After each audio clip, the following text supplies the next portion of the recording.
Tudo bom? É o Bonato. Eu vou gravar esse vídeo agora dessa próxima aula, porque além da gente estar iniciando uma matéria nova, estar entrando em eletrodinâmica, a questão de entender a parte conceitual agora é extremamente importante.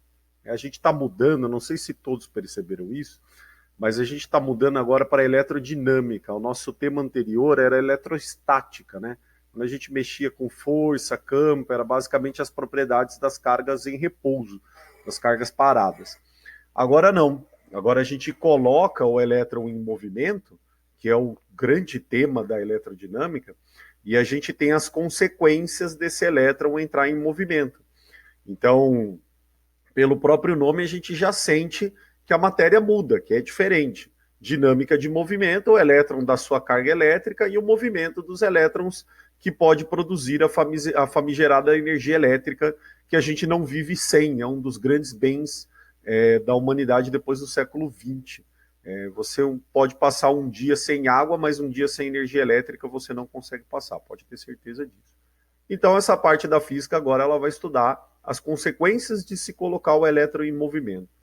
O elétron você já sabe por que é, deixei essa parte do slide, mas ele é o grande ator principal da nossa disciplina de física agora no terceiro ano, porque você não consegue tirar dentro do núcleo os prótons. O próton também é uma partícula que tem carga, ele também tem carga elétrica e é em módulo igual ao do elétron, porém ele está tão unido, tão ligado, tão enclausurado dentro de um núcleo, né? Essa comparação aqui você lembra que a gente fez, é como se ele fosse junto com os nêutrons, formando o núcleo do átomo, uma bola de futebol no estádio do Maracanã.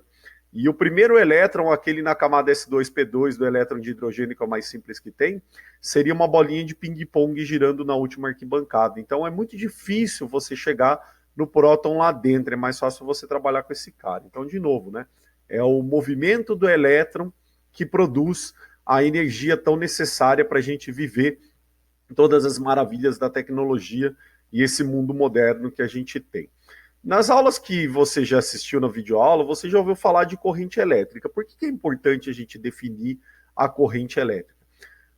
Porque se a gente vai estudar a eletrodinâmica, que é o movimento do elétron, a gente precisa de um número acoplado a isso. Então foi muito rápido que eu passei, mas acho que você percebeu. Você movimentar o elétron, você produz uma energia crua, uma energia limpa, que você pode usar para o que você quiser. Então, a energia elétrica você pode produzir som, você pode produzir luz, calor. Por isso que ela é tão útil na nossa vida. A transformação dela é muito simples. Né? Você consegue transformar a energia elétrica em qualquer outra energia que seja do seu interesse. Então, se é tão interessante estudar a forma que a energia elétrica é produzida, se comporta e como funciona, primeiro a gente tem que entender o que produz ela, e eu acho que isso já ficou claro, é o movimento do elétron. E segundo, se o elétron se movimenta, então a gente precisa ter um número acoplado a isso, para saber se a gente vai ter muita ou pouca energia elétrica. Então, quanto mais elétrons se movimentam num condutor, mais energia eu tenho, mais energia eu gasto. Quanto menos elétrons se movimentam, menos energia eu tenho, menos energia eu gasto. Por isso que foi muito importante a gente começar com esse conceito, corrente elétrica. Corrente é uma palavra que você não usa só na física, tem vários outros aspectos. Corrente oceânica, corrente marítima, corrente de pessoas. É um fluxo, tá bom? Corrente é uma palavra que significa o fluxo de alguma coisa que está saindo de um ponto e indo para o outro. E elétrica por culpa de elétrons. Então acho que deu para perceber muito bem que o nome corrente elétrica é um número que foi criado para medir quantos elétrons se movimentam num condutor. Essa primeira parte eu pedi para vocês assistirem lá na videoaula, eu quero reforçar. A gente tem duas necessidades, né, duas exclusividades para existir a corrente elétrica. A gente chama de condições. Sem você ter essas duas condições, não há movimento de elétrons. A primeira é meio bobinha e lógica, mas mesmo assim eu vou falar, né? Você precisa ter um meio material para o elétron se propagar, né? Porque se você não tem elétron, não existe propagação de elétrons. Então não há, por exemplo, corrente elétrica no vácuo, porque o vácuo não tem elétron. O vácuo, é a ausência da matéria. Então você precisa ter alguma coisa para propagar a energia elétrica de um ponto a outro. Por exemplo, aqui a fotinha aqui do slide, né, o raio, ele se propaga pelo ar, né? Ele ioniza as camadas de ar e ele consegue, né, fazer o fluxo de um elétron descer ou subir. Tá? Isso aí vai ser tema de uma aula também. A gente tem raio caindo e raio subindo também. Qualquer um dos dois raios pode existir. Mas graças a Deus não existe raio do Sol para a Terra, porque a energia elétrica não se propaga no vácuo. Agora, essa segunda é muito mais importante. A gente precisa ter um negócio que se chama diferença de potencial. O que é diferença de potencial? Potencial é um conceito muito complicado da gente adentrar, né? Vai para a física muito teórica, então não vem ao caso agora. É como se fosse o poder de você atrair o elétron, né? Não é isso daí, mas vamos entender dessa forma. Quanto mais voltagem você fornece para um elétron, mais você consegue atrair ele de um ponto para o outro. Então, peraí que eu voltei. É como se você olhasse para um determinado fio e já fizesse a seguinte pergunta. Deixa eu pegar uma caneta aqui, que isso aqui vai me ajudar. É uma canetinha metálica, joia. Então, essa caneta metálica aqui, ó, ela está cheia de elétrons dentro dela. Todo metal tem ligação metálica, você já sabe muito bem o que é compartilhamento de elétrons, e está cheio de elétrons dentro dela. Então, por que quando eu toco os dois pontos dessa caneta eu não tomo choque?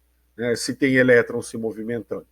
Não tem elétrons se movimentando, os elétrons estão sendo compartilhados, mas eu não tomo choque. Então, eu não tomo choque porque não há um motivo para o elétron sair deste ponto e chegar ao outro. Então, você tem o famoso movimento desordenado dos elétrons que está ali dentro.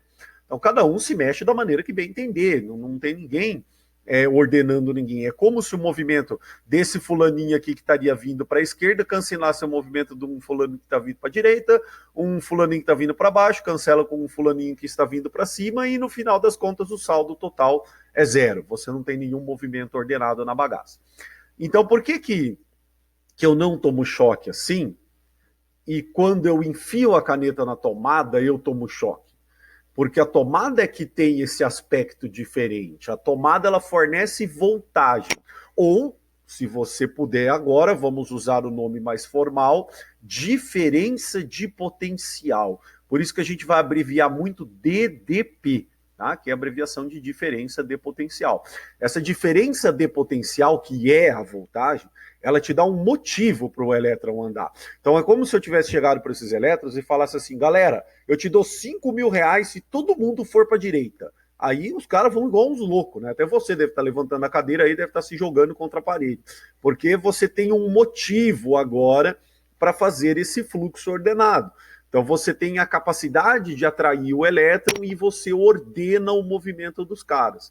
E é aí que a mágica aparece. É aí que você consegue, através desse movimento ordenado, gerar energia elétrica. Por isso que a gente precisa de tomada para ligar as coisas, né? Porque a tomada ela te dá o motivo, a condição essencial para que os elétrons se movimentem ordenadamente de um ponto para o outro. E aí este movimento de elétrons é que gera, depois a gente vai ver mais tarde, a famigerada energia elétrica que você consegue fazer tanta coisa bacana na sua vida. Então a DDP ela é a alma do negócio, né? Isso aqui depois a gente faz na sala de aula junto com a Ana, fala sobre a pilha. Vocês vão ter aula de eletrólise esse ano, tá?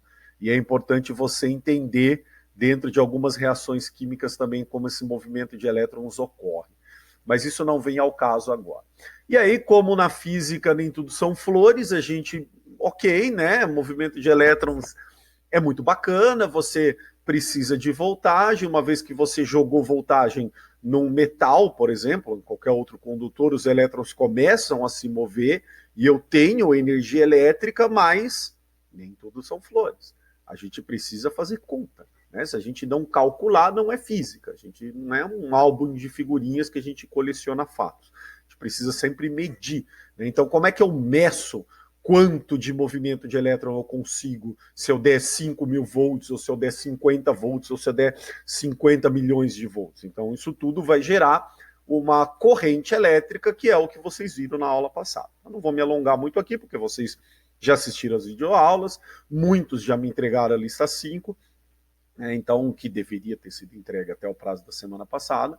Então vocês conseguem calcular essa famosa corrente elétrica, que é o fluxo de elétrons. Na verdade, não é fluxo de elétrons, tá? É fluxo de carga. É uma medida intermediária. Você medindo a carga consegue obter o número de elétrons. Mas a gente vai usar muito essa expressão porque não é tão diferente assim, mas você entende melhor o que eu quero te dizer. Então, quanto mais carga e, consequentemente, mais elétrons, mais energia eu consigo gerar. Joia, né? O sentido das correntes não vem ao caso. Mas aí eu vou deixar 2 exercícios extras. Se você quiser praticar, né? Ok, não faz parte de lista nenhuma, é só se você ainda tiver dúvida, né? Exercíciozinhos bem simples. Só que, corrigindo, tá? Aqui é 10 elevado à terceira. Foi um erro meu agora, depois eu volto para o slide aqui. Coloco isso aqui como potencial, mas tudo bem, vamos embora. O que eu quero comentar agora, que já é mais tema da aula hoje, professor, por que o senhor não começou aqui? Porque a gente precisava entender melhor, muito bem, como que funciona a corrente elétrica e por que ela é tão vital. Essa semana eu já quero 2 fatos que vão avançar bastante na eletrodinâmica, bastante. Primeiro fato dos efeitos fisiológicos da corrente elétrica. E quero que você pense junto comigo, preste bastante atenção nisso. Primeiro, o que é fisiológico? Fisiológico refere-se ao seu corpo físico. Tá bom? Então, quais são os efeitos do elétron, do movimento ordenado de elétrons, atravessar o nosso corpo humano? Para você entender melhor os efeitos, você tem que entender como o seu cérebro funciona. Não necessariamente funciona, mas como é que ele coordena o seu corpo humano. Então, o cérebro, ele movimenta... Não é se movimenta, desculpa, tá errado. O cérebro, ele movimenta, ele se comunica, desculpa, aqui tá errado, ele se comunica com os músculos através de pulsos nervosos. Então você pode fazer uma brincadeira simples, me acompanhar, você vai estender sua mão, eu vou falar para você, fecha sua mão. Legal, você fechou sua mão. Parece um ato muito simples e babaca, mas não é. Para você ter fechado a sua mão, saiu a ordem daqui de si. Primeiro você me escutou, você obedeceu, saiu a ordem aqui da amígdala, whatever, aí já vem professor de biologia determinar especificamente nessa região calva aqui, nessa falta de cabelo da onde que saiu a ordem, atravessou a coluna cervical, veio direcionado até o meu braço, que chegou na minha mão, e quando esse pulso elétrico chegou aqui, o músculo, entendeu? Fecha. E ele fechou. Claro que isso num intervalo de tempo curtíssimo, né? Porque o pulso elétrico trafegando pelo corpo humano tem uma velocidade impressionante. Se eu não me engano, são 3,5 km por segundo. A luz é muito mais rápido que isso, tá? A luz é 300 mil quilômetros por segundo. Mas mesmo assim, 3,5 quilômetros por segundo é algo muito rápido. Então você consegue rapidamente se comunicar com a sua mão e brincar de abre e fecha, abre e fecha, abre e fecha. Só que essa movimentação, ela é simplesmente coordenada por um pulso nervoso. E o que é um pulso nervoso? Um pulso nervoso é um pulso elétrico. Então você tem uma descarga do seu neurônio através das pontes de potássio, você já sabe lá da biologia que você tem a comunicação lá com os axônios, com os dendritos, dentrinos, não me vem muito bem o nome agora, mas eles se comunicam, as sinapses são realizadas, vem lá o pulso elétrico e bang, você pensa, tenho que mexer o músculo da minha mão e tal, esse pulso elétrico aí que você está vendo, claro que uma câmera lenta absurda, porque esse fato é muito rápido, ele se descarrega, esse sinal ele vai para a sua coluna cervical, né? Passa por aqui, que são os famosos nervos, tá? O sistema nervoso central. Não pode xingar ele, porque ele é muito nervoso. Sistema nervoso central. Que bosta. Mas enfim, ele desce por aqui, vai lá para sua mão e ela fecha e abre e faz as movimentações. Quando você era bebê, você não tinha muito controle sobre isso, né? O seu cérebro ainda estava em formação. Aqui era uma sopa de letrinhas quando você tinha aí os seus 3 meses de vida, então você se mexia todo desengonçadamente, seu pai e sua mãe pode te explicar isso daí, que você male conseguia colocar uma colher na boca. Depois que você vai crescendo, o seu cérebro ele vai começando a plastificar, né? Ele é muito plástico, ele vai começando a coordenar movimento, coordenar fala, e com 9 meses, 10 meses, 1 ano, você já começa a andar, Quando você tiver 3, 4 anos, você já é craque em brincar, então o seu corpo ele fica especialista em coordenar os movimentos do seu corpo. O seu cérebro, desculpa, fica especialista em coordenar os movimentos do seu corpo. Por isso que quando uma pessoa tem um acidente vascular cerebral e algumas partes do cérebro são permanentemente ou temporariamente danificadas, elas têm muito problema em movimentação. Né? Então, a pessoa treme, ela não consegue levar uma colher da boca, porque ela tem que reaprender, né? O cérebro é como se ele tivesse que reaprender a fazer os movimentos básicos novamente, né? Como se você voltasse a ser criança e aí você precisasse criar, através das regiões que ficaram sadias do cérebro, uma nova coordenação de como você vai fazer as ações básicas da sua vida. Claro, né? Desculpa se você tem alguém da sua família que tenha sofrido isso, mas acho que é bacana até dentro da ciência a gente explicar como isso acontece, quais são as consequências do corpo humano. E aí, né, dentro desse aspecto, se você entender que os músculos são sensíveis à passagem de corrente elétrica, produzindo contração, você vai entender por que há um efeito físico muito importante da corrente elétrica pelo seu corpo humano, que é o efeito da contração. E aí você vai entender um fato muito importante que é o choque. Porque o choque você toma quando você põe o dedo na tomada. Então por que quando eu coloco o dedo numa pilha eu não tomo choque e quando eu coloco o dedo na tomada eu tomo choque? Não, você está errado. Quando você coloca o dedo na pilha você também toma choque. Só que a pilha a gente fala que tem uma corrente contínua. É uma faixa que fica constante, que fica contínua durante todo o intervalo de tempo. Então quando você coloca o dedo numa pilha, haha, eu tenho uma pilha aqui. Então esse meu músculo aqui do dedo, teoricamente, ele vai contrair e ele vai ficar contraído durante todo o tempo. Só que, é claro, a pilha tem uma voltagem muito baixa, 1,5 volts, eu não vou sentir essa contração. Tá? Não tem muito o que você... Depois a gente vai ver que tem aqui um cálculo, você nem entra no limiar da sensibilidade. Mas que contrai, contrai. Tá? Os músculos, eles estão sentindo que há uma passagem de corrente elétrica que ele vai sentir uma leve contração, só que ele contrai e fica. Agora a tomada ela já não é assim. A tomada a gente fala que ela tem uma corrente alternada, ela não fica contínua. Então ela é como se ela saísse de um positivo fosse para um negativo.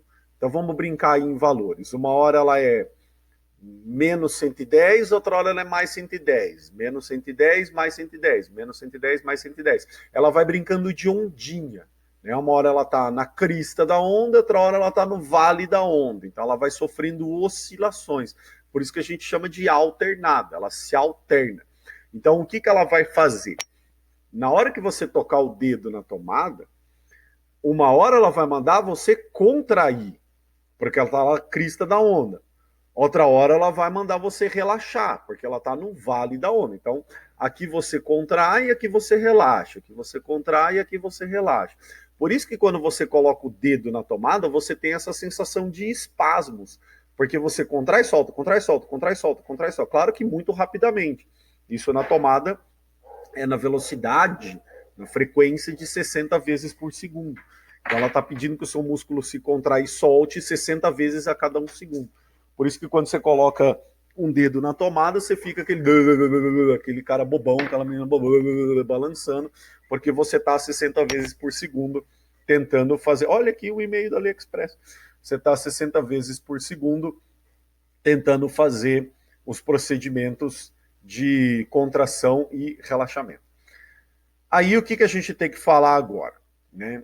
Isso daí, ele tem um limite.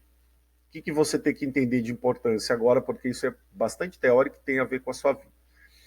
O seu cérebro coordena o movimento do seu corpo por pulsos elétricos. Então, você tem uma corrente elétrica saindo do seu cérebro falando para sua mão fechar, abrir e tudo mais. Só que a corrente do cérebro, ela é muito baixa. O cérebro é um cara biológico, ele não é uma usina hidrelétrica, não consegue fornecer a quantidade de elétrons que você quiser. Então ele é muito limitado. Se eu não me engano, a corrente elétrica produzida pelo cérebro é da ordem de 10 elevado a menos 5 amperes. Então é 0,00001 ampere. É muito baixinha. Por isso que você tem muito controle de todos os movimentos. Tá? Você é um ser muito complexo. Você consegue fazer diversos movimentos, exceto lamber o cotovelo, tá bom? Mas tudo bem. E você consegue todo esse controle humano, por mais que a corrente seja baixa. Agora, quando você enfia o dedo numa tomada, você já vai permitir a passagem de correntes da ordem de miliamperes. Mili não é 10 a menos 5, mili é 10 a menos 3. Então você já vai para uma corrente que vai para 0,001. Às vezes 0,0005, que é isso daqui. Mas mesmo assim você vai estar falando de correntes que são 100 vezes, 1000 vezes maior que a corrente do cérebro. Por isso que tomar choque é perigoso. Porque a partir do momento que você enfia o dedo numa tomada, por mais que o seu cérebro mande, tire a mão da tomada que você vai morrer, o seu corpo não vai mais obedecer ao seu cérebro. Ele vai obedecer à tomada. Porque a tomada vai estar gerando um pulso elétrico, vamos falar assim, da ordem de 1000 vezes maior do que o seu cérebro. É como se alguém gritasse 1000 vezes mais alto do que o seu cérebro. Então, é como se sua mão simplesmente não conseguisse escutar o seu cérebro. E ela vai obedecer mais à tomada do que a você. Por isso que isso é muito perigoso. Você tem que evitar ao máximo brincadeiras ou qualquer tipo de exposição à corrente elétrica. Tem muita gente que menospreza isso daí. E isso são coisas muito complicadas. Tá? Muito complicadas que você não pode deixar de tomar cuidado.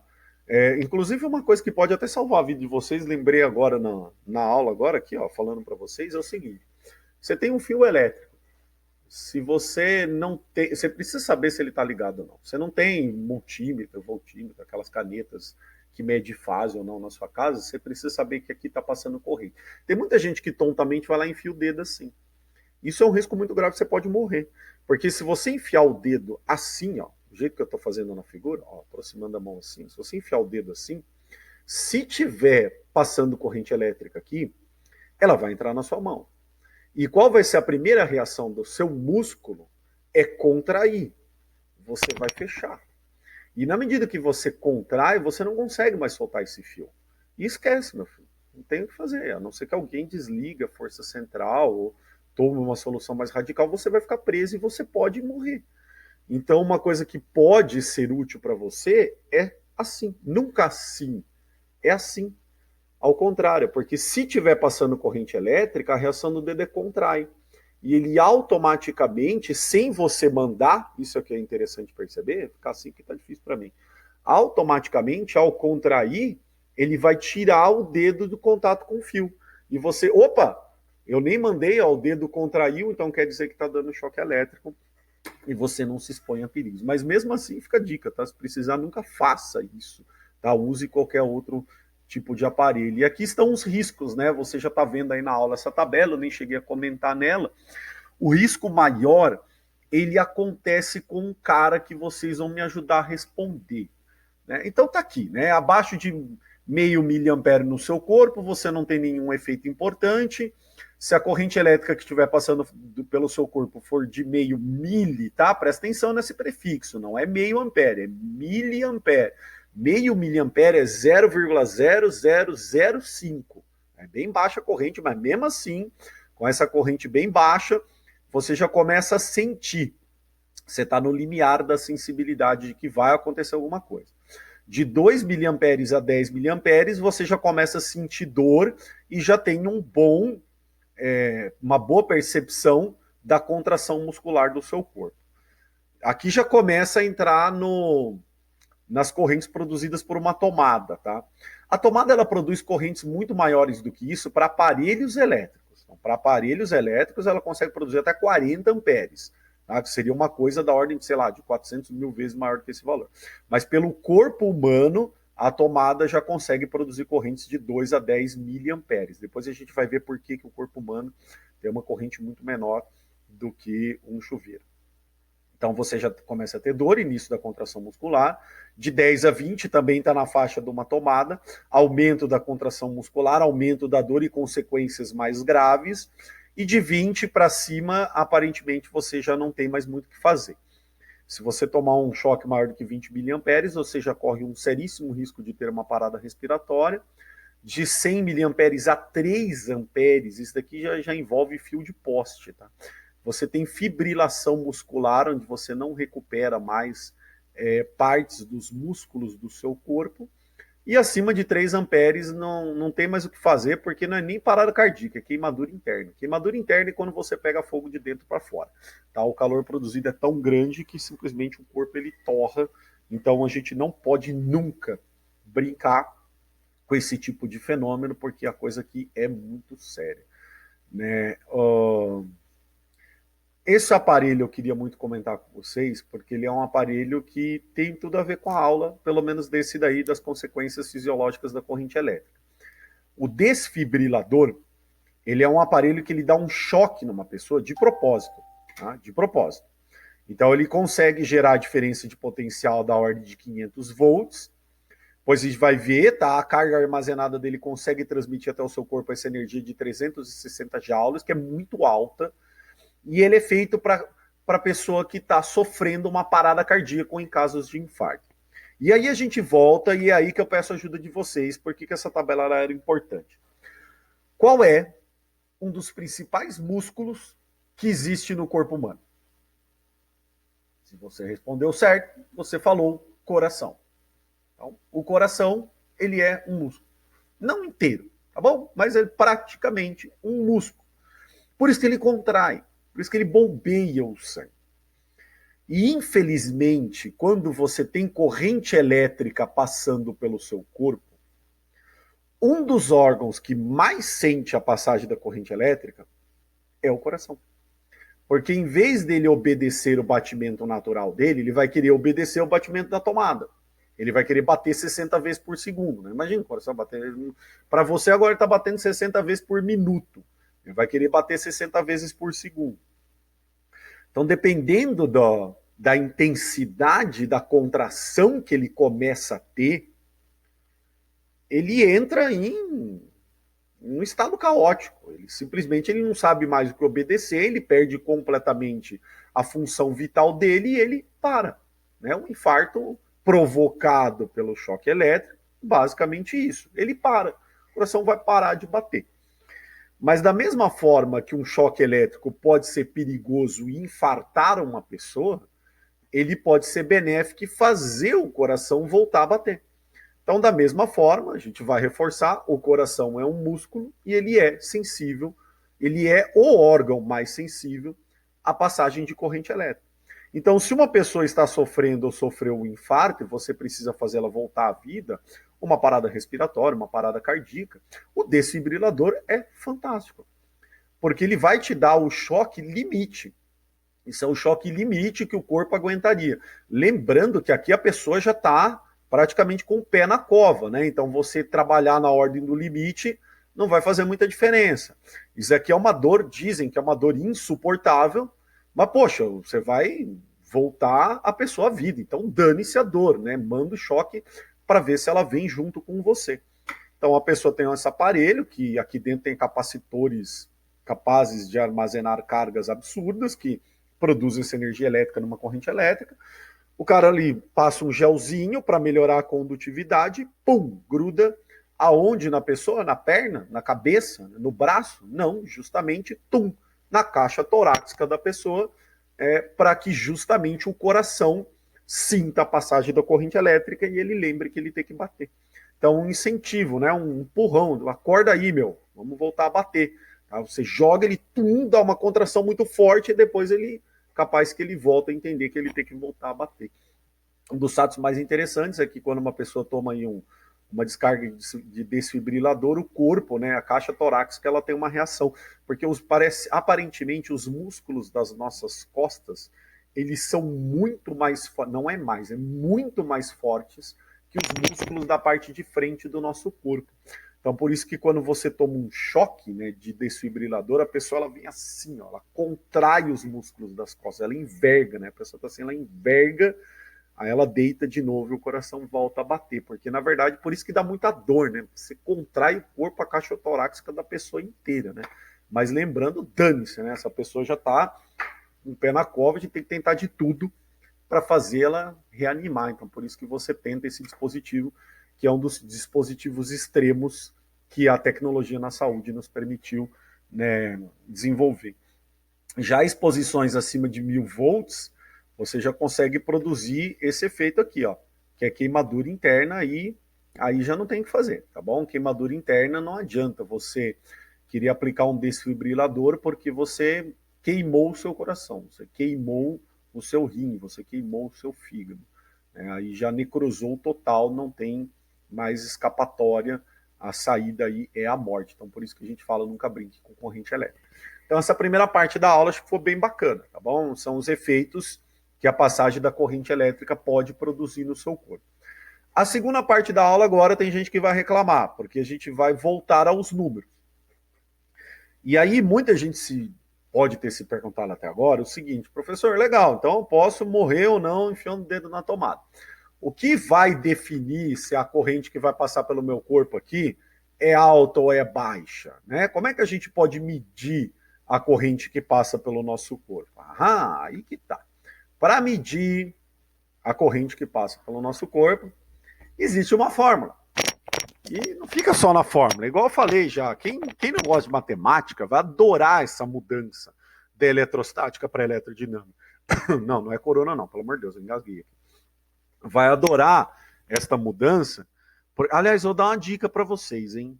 Tá? Vamos fazer a nossa parte. Se você vê alguém na rua de forma desnecessária, que tá lá porque quer passear, faça um favor à sociedade. Passa do lado tossindo, para ver se a pessoa se assusta e volta para casa, porque pelo amor de Deus, tá bom? Então, voltando às leis de Ohm, Ohm, né, que era um físico alemão, ele definiu uma grandeza que permite a gente calcular quanto de corrente elétrica vai passar por um fio. E ele chamou essa grandeza de resistência, né? Acho que tem tudo a ver com o que ele quer dizer, ou que a gente quer calcular na nossa aula hoje. Então, o que acontece? A gente tem aí, desde o começo da aula, acho que você entendeu fácil, que quando você aplica uma diferença de potencial num fio, passa corrente elétrica. Então, o que acontece? Dependendo do fio, você precisa de mais voltagem ou menos voltagem para a corrente elétrica passar. Então, por exemplo, se você pegar um fio de borracha, você vai precisar de muita voltagem para incentivar o elétron a atravessar de um ponto para o outro. Já se você pegar um fio de cobre, ele é condutor, então beleza, vai precisar de pouca voltagem e o elétron já facilmente consegue passar de um ponto para o outro. Então a gente vai criar um número que define resistência. Olha aqui como essa palavra se encaixa bonitinha. A resistência que o material vai ter para passar corrente elétrica por ele. Então, se eu ligar um fio de cobre na tomada, ele é condutor, ele resiste pouco. Então, maravilha. Ele tem uma resistência baixa, ou seja, ele consegue passar muita corrente elétrica quando eu ligo ele numa tomada. Isso foi aquele fato que eu falei que eu ia explicar para vocês a diferença entre um corpo humano e um chuveiro. Um chuveiro, ele é condutor. Ele tem baixa resistência à passagem de corrente elétrica. Ele fala, galera, pode ir, tá sussa. Então você liga ele na tomada, ele deixa um monte de elétron atravessá-lo, porque ele é um bom condutor de eletricidade. Quando você pega o corpo humano, já não. A gente é feito de compostos orgânicos. Compostos orgânicos, ligações covalentes, não tem muitos elétrons livres, então a gente tem alta resistência à passagem de corrente elétrica. A gente é isolante. Então, se a gente enfiar o dedo na tomada, poucos elétrons atravessam o nosso corpo. Então, esse homem, que era um físico alemão, como é alemão, não pode falar homem, tem que falar homem, fala sempre bravo. Então, ele percebeu isso, ele falou, cara, por que a gente não cria, então, um número que explica pra gente se um material conduz ou isola? E ele criou essa conta simples, que é conhecida como a primeira lei de Ohm, que ele consegue, então, encontrar este número que ele chamou de resistência. E essa resistência vai estar como se definindo para a gente se o material é isolante, se ele é condutor. Então, se ele tem alta resistência, ele isola, ele não conduz muito bem a passagem de corrente elétrica. Se ele tem baixa resistência, ele é condutor. Então, ele conduz muito bem a passagem de corrente elétrica. E olha como isso tudo tem a ver com o que a gente falou no começo da aula. Essa resistência ela é definida entre a DDP, que é a voltagem que você fornece para o fio, dividido pelo fluxo de elétrons, o fluxo de cargas, que é a corrente elétrica que passa pelo fio. Então, o que ela está te explicando? Ela está te explicando quantos volts você precisa dar para um material para passar 1 ampere sobre ele. Então, quando a gente tem, por exemplo, um elemento de corrente, de resistência 30 ohms, significa que você tem que dar 30 volts para que passe 1 ampere por aquele fio. Quando você tem uma resistência de 50 mil ohms, aí vem as piadinhas, né? Essa resistência de 50 mil ohms. Então, mas vamos ficar sério aqui, apesar que o professor não é sério, ele não consegue. Quando você tem uma resistência de 50 mil ohms, significa que você precisa dar 50 mil volts para passar 1 ampere pelo fio. E aí vai. Então ele é puta, você tem que ceder a esta beleza. Aí já vem, o senhor não gosta de física. Mas, pô, olha que cara inteligente, olha que invenção bacana. E é uma conta muito simples, muito babaca. Porque isso aqui, se você não está dividindo, você vai estar multiplicando. Você vai adorar fazer essas matemáticas. Essas matemáticas são muito bobinhas. Mas o significado dela é sensacional. Porque isso aqui define a dificuldade que um elétron encontra para atravessar determinado meio material. Então, se você precisa fornecer muito motivo, né, dar muita voltagem para ele atravessar, ele é muito resistente, ele tem alta resistência. Se você precisa fornecer pouco motivo para atravessar um fluxo, ele tem baixa resistência. Legal, acho que isso você já entendeu. O bom da videoaula é isso. Se você não entendeu, você volta aí. Ou qualquer coisa, se fazer uma pergunta, não vamos nos alongar muito em relação a isso. Isso aqui é importante, tá bom? Deixa eu voltar aqui um pouquinho. U é a voltagem que você vai fornecer para o seu material. A gente, claro, como sempre, está chamando isso de DDP. Então, quando a gente ganhar essa voltagem, é o valor do Uzão que está aqui dentro. O I é a corrente elétrica, que você já está igual eu, careca de saber que ela é em amperes, tá? Já fez as contas aí, é o que você coloca aqui no número de baixo. E esse número novo é a resistência que a gente mede em ohms. Só que, claro, como todo físico, né, quando você inventa uma grandeza, você vai colocar o seu sobrenome na unidade. Então, o Newton trabalhou com força, por isso que a gente fala a força de 50 newtons. Né? O ampere, ele ajudou muito a entender o movimento da carga, então a corrente é 20 amperes. Então, o ohm, ele não foi diferente. Então, inventei resistência, então vocês vão falar que a resistência é de 20 ohms.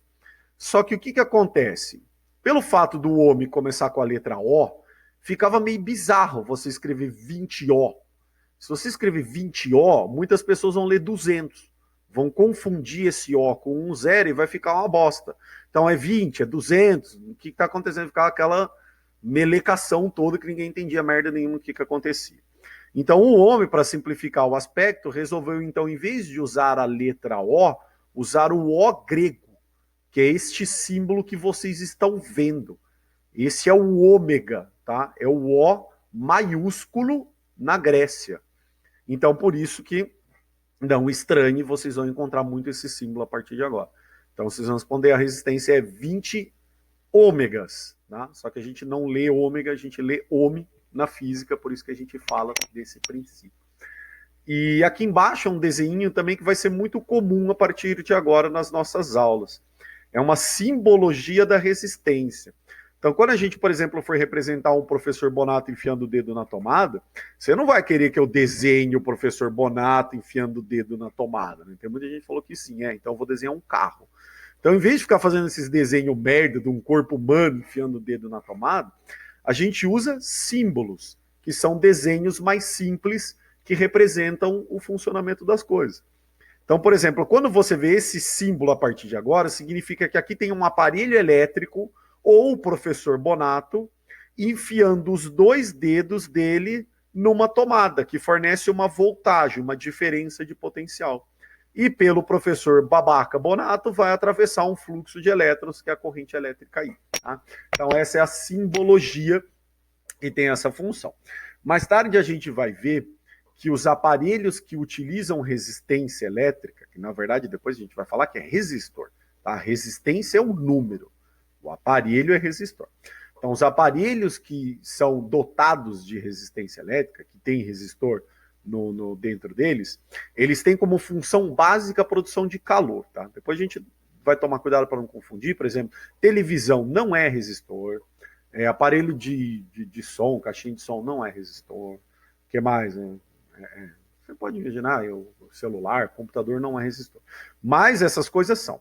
Então, um chuveiro tem como função principal produzir calor, o secador de cabelo tem resistor dentro dele, torradeira, cafeteira, etc. e tal. Micro-ondas, não.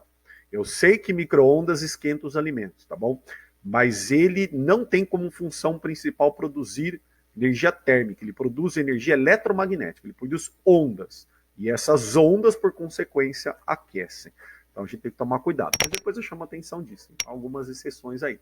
Então, os aparelhos que produzem energia térmica, eles têm todos um resistor dentro deles. E aí eu acho que a próxima lista vai ficar bem fácil, que vocês vão basicamente treinar esses dois temas aí que eu botei na aula hoje, que é como você calcular uma resistência e os efeitos da corrente elétrica. Guarda bem o nome dessa fórmula, tá? Isso é uma das fórmulas clássicas que você tem que guardar no seu ensino médio. É igual V, delta S, delta T. Ou quem nunca ouviu falar do sorvetão, que até hoje eu não entendo o porquê daquela merda, né? S0 mais é o sor. V0T é vete. Agora, por que o AT quadrado sobre 2 é o ão? Até hoje eu não vejo por que merda é sorvetão. Mas tá bom, é uma fórmula clássica. Você vai sair do ensino médio há 50 anos e olha, tinha um sorvetão, né? A fórmula da ondulatória, né? Que é o vaca lambeu o focinho, V igual a lambda F, clássica da física, né? Fórmula da força centrípeta, seu Francisco MV 2 Haus, que é o mv quadrado sobre R. Pô, então tem algumas fórmulas que você vai lembrar para o resto da sua vida, porque a gente faz essa brincadeira. Tem gente que odeia essa brincadeira, mas dane-se eles, tá bom? Nomezinhos bacanas para você nunca se esquecer. E você acaba lembrando, requisitando, porque você guarda de uma maneira lúdica dentro da sua cabeça. Essa equação é o famoso RUI. É o RUI. Né? R igual a U dividido por I.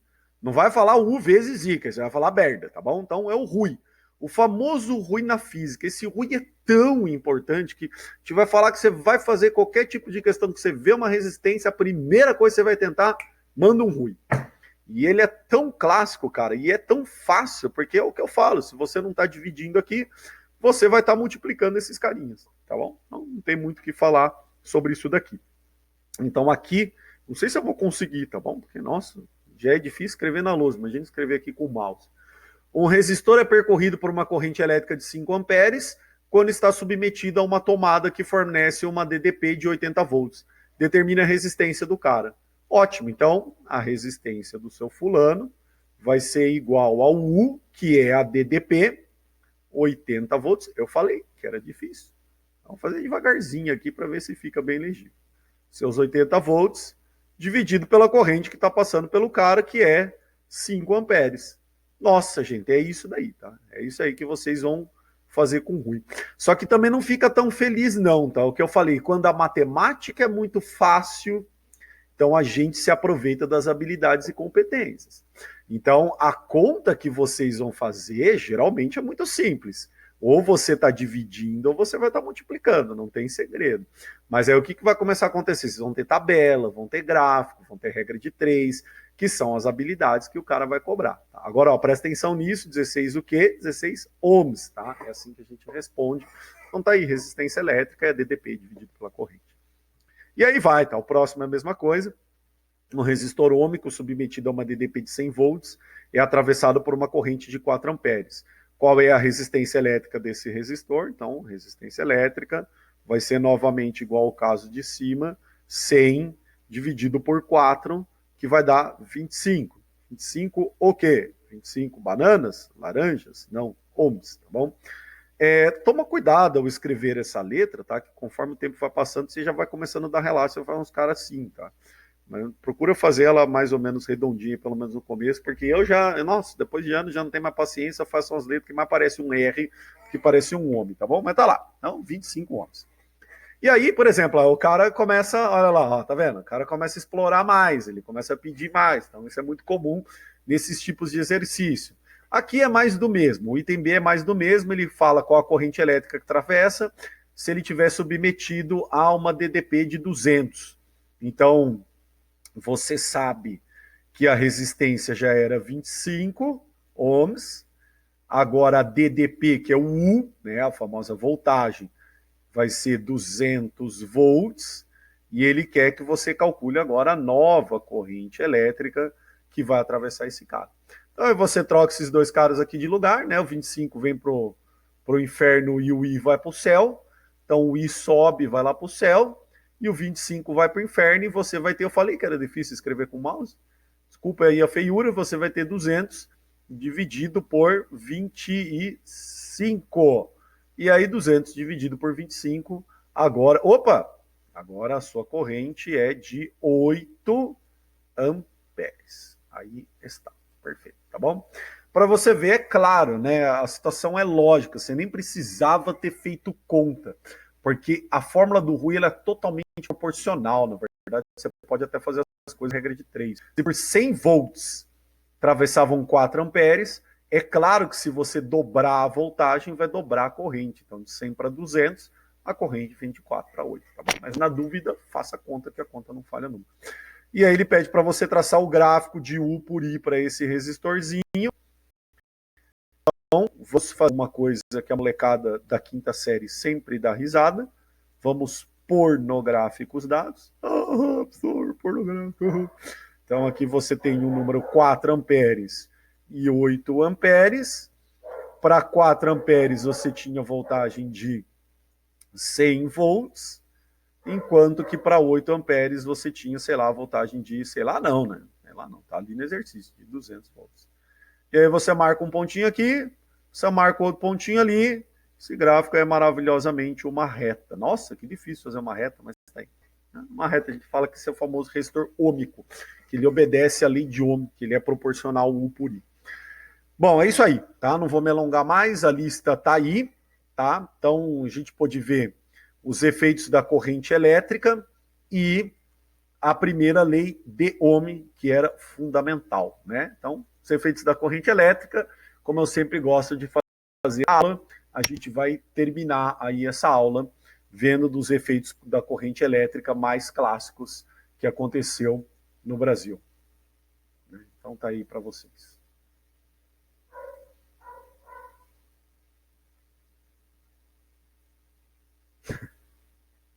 Não tenho o que falar. Um abraço para vocês, galera. Ai, ai.